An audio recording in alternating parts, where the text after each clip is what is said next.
ఆంధ్రప్రదేశ్ ముఖ్యమంత్రి పవన్ కళ్యాణ్ గారిని బర్తరఫ్ చేయవలసిందిగా కోరుతున్నాను.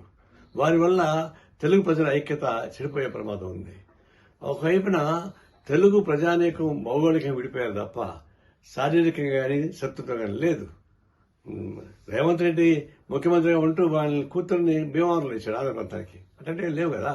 ఆయన గతంలో చేగువేరా డ్రెస్ వేసుకుని తిరిగాడు, విప్లవాది అనుకున్నాడు, మంచిది. ఆడేసి మారాడు. మరి ఇప్పుడు సావర్కర్ శిష్యుగా మారాడు. సనాతన ధర్మను పూజిస్తా ఉన్నాడు. పూజించుకునేయండి. ఇప్పుడు ఆయన సనాతన ధర్మంలో మునిగిపోయాడు కాబట్టి ఆ భాష వస్తా ఉంది. ఇది దిశ తగిలింది అని చెప్పేసి మాట వస్తుంది. అది సనాతన ధర్మం నమ్మేవాళ్ళు అట్లా మాట్లాడుతూ ఉంటారు.